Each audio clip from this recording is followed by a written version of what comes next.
सलाम आदाब। मैं रमीज़ रेज़ा। क्या आप इस बात से इनकार कर सकते हैं कि बिहार में ज़मीन से जुड़े हुए वारदात और मामले दिन ब दिन बढ़ता चला जा रहा है।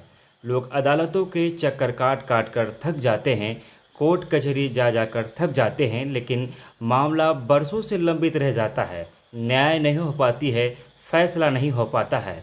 लोग थक हार कर पंचायती का जो दामन है वो थामते हैं, लेकिन अदालतों में ज़मीनी मामलों को इतना जटिल बना दिया जाता है कि लोग परेशान हो जाते हैं।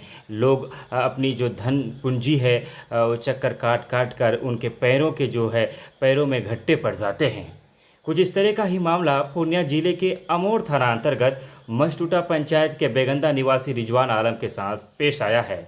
रिजवान आलम पिता अयूब आलम का कहना है कि उनकी ज़मीन पे कुछ लोगों ने बलपूर्वक अपना कब्जा जमा लिया है, जिसकी उसने लिखित शिकायत नज़दीकी थाना में दिए हुए हैं, लेकिन इसके बाद भी अब तक प्रशासन के तरफ से कोई ठोस पहल नहीं किए जाने से मामला लंबित है। रिजवान बताते हैं कि सामने वाला पक्ष बड़ा दमदार है, जो हमेशा हाथापाई पे उतारू रहता है। इसी क्रम में एक बार हाथापाई भी हुई थी। रिजवान के घर की एक महिला सदस्य घायल हो गई, जिसकी शिकायत आवेदन के रूप में दिया जा चुका है, मगर अब तक कोई ठोस पहल उस पर भी नहीं हो पाई है। इस खबर के माध्यम से अमोर थाना से गुजारिश की जाएगी कि मामला की गंभीरता को देखा जाए, इस पर गहन विचार करने की बेहद ज़रूरी है। रिजवान बताते हैं कि ये मामला अखबारों में भी आया था, कई चैनलों में भी इसे ने जगह दी थी। मामला उस समय का काफ़ी हाईलाइट मामला था। जी हाँ, हम पूर्णिया जिले के अमोर थाना अंतर्गत मशटूटा पंचायत के बेगंदा निवासी रिजवान आलम की बात कर रहे हैं। जैसा कि विजुअल के माध्यम से हम आपको दिखाने का प्रयास कर रहे हैं कि यह मामला अखबारों के पन्ने में भी जगह बनाने में कामयाब हो पाए थी। रिजवान कहते हैं कि हमारे पास ज़मीन से जुड़े हुए तमाम तर दस्तावेज़ हैं। मामला जिस जगह पे जाना चाहिए हम वह मामला पहुंचा चुके हैं, लेकिन बावजूद इसके कोई ठोस पहल नहीं हो रही है। हम दौड़ दौड़ के चक्कर काट करके थक जाते हैं। बेगंदा निवासी रिजवान आलम पिता अयूब आलम का कहना है कि अगर इस मामले पर गहन विचार हो और अगर सरकारी जो तंत्र है वो सही तरह से इस पर काम करे तो शायद मुझे इंसाफ मिल सके, मेरी ज़मीन मुझे वापस मिल सके।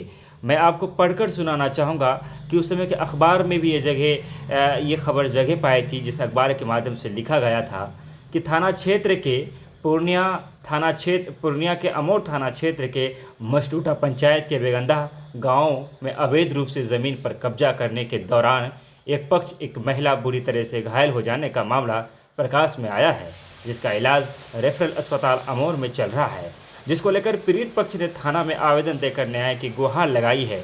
दिए गए आवेदन में थाना द्वारा त्वरित कार्रवाई करते हुए मामला दर्ज कर लिया है, लेकिन मामला दर्ज होने के बाद भी प्रशासन की टीम अब तक नहीं पहुंची है। ये उस समय की अखबार है जब ये घटना हुई थी, तब के वक्त यह अखबारों ने से प्रमुखता से जगह दिया था। उस समय आवेदन देते हुए इस बात का जिक्र किया था कि कुछ लोग ज़बरदस्ती मेरे ज़मीन में काम शुरू कर दिया, गाली गलौज एवं मारपीट करने लगा, जिससे मेरी पत्नी बुरी तरह से घायल हो गई, जिसके सर पर गंभीर जख्म हुआ है। मामला दर्ज होने के बाद दबंग जहांगीर कानून के सभी नियमों को ताक में रखकर लाठी के बल पर फिर ज़मीन पर कार्य जारी रखा है, जो जांच का विषय है। पीड़ित द्वारा थाना अध्यक्ष से विपक्षी पार्टियों पर कार्रवाई कर कार्य रोकने की मांग की है। अखबारों पर खबर आने के बाद भी अब तक इस मामले में गहन विचार नहीं हुआ, इस मामले का कोई नतीजा निकलकर सामने नहीं आया है। हम उम्मीद करेंगे कि ज़मीन से जुड़े हुए जो मामले हैं उस पर सरकार त्वरित कार्रवाई करना चाहिए, क्योंकि बिहार में ज़मीन से जुड़ा हुआ मामला बहुत ज़्यादा होते जा रहा है और लोगों की गहरी कमाई कोर्ट कचहरी अदालतों के चक्कर काटने में बर्बाद हो रहे हैं। इसलिए अमोर के इस मामले के साथ साथ जितने इस तरह के मामले हैं उस पर गहन विचार विमर्श करने की सरकार को ज़रूरत है। एक इस तरह की कानून बनाया जाए जिससे कुछ महीनों में फैसला हो सके। सालों तक लोग चक्कर काटते रहते हैं, लेकिन नतीजा निकल कर सामने नहीं आता है। इस पर सोचने विषय है, इस पर बात होना बेहद ज़रूरी है। चलिए हम विदा लेना चाहेंगे, आपसे गुजारिश करेंगे चैनल को सब्सक्राइब करते बेल आइकन को प्रेस जरूर कर। धन्यवाद, शुक्रिया।